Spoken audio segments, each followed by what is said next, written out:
আসসালামু আলাইকুম। আমার আজকের পর্বে তোমাদের সবাইকে স্বাগতম। আজকে আমি তোমাদের চাউমিন নুডলস করে দেখাবো খুব সহজভাবে। এটা রান্না করতে একটু সময় বেশি লাগে, তবে খেতে কিন্তু অসম্ভব মজা হয়। তোমরা চাইলে বাসায় আমার রেসিপিটা ফলো করে হুবহু ট্রাই করতে পারো, তবে ভিডিওটা না টেনে সম্পূর্ণ ভিডিও দেখতে হবে। এখন চলো কথা না বাড়িয়ে আমরা মূল রেসিপিতে চলে যাই। এখন আমি একটা পাতিলে পরিমাণ মতো পানি দিয়ে বলক উঠিয়ে নিয়েছি, আর এখন আমি নুডলসগুলো দিয়ে দিব। এটা দিয়ে এখন আমি বয়েলড করে নিব। এটা জাস্ট কিছুক্ষণ সময় নিয়ে সিদ্ধ করতে হবে, কারণ এটা সিদ্ধ হতে অন্যান্য নুডলস থেকে সময় বেশি লাগে। এখন আমি একটা প্যানে পরিমাণ মতো সরিষার তেল দিয়ে দিচ্ছি। তোমরা চাইলে এই পর্যায়ে সয়াবিন তেল দিতে পারো।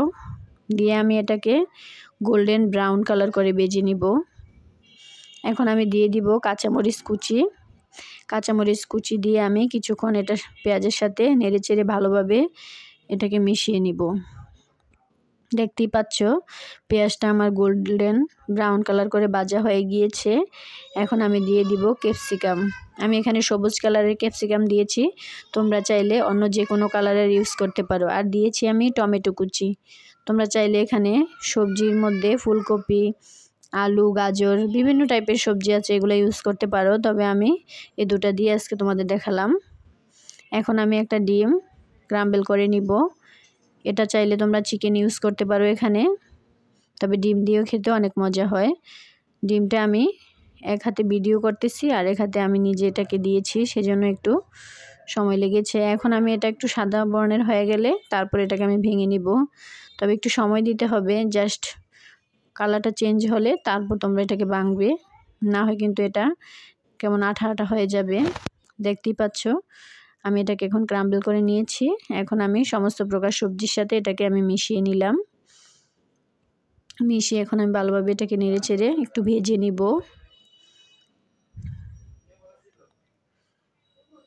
দেখতেই পাচ্ছ আমার ভাজাটা কত সুন্দর হয়ে গিয়েছে। সবজিগুলো মোটামুটি 90% সিদ্ধ হয়ে গিয়েছে। টমেটো সিদ্ধ হতেও সময় বেশি লাগে না, ক্যাপসিকামটাও খুব দ্রুত সিদ্ধ হয়। এখন আমি দিয়ে দিব নুডলসগুলো, যেটা আমি আগে থেকে বয়েলড করে রেখেছিলাম। এখন এটা দিয়ে আমি ভালোভাবে নেড়েচেড়ে এটাকে আমি এখন মিশিয়ে নিব।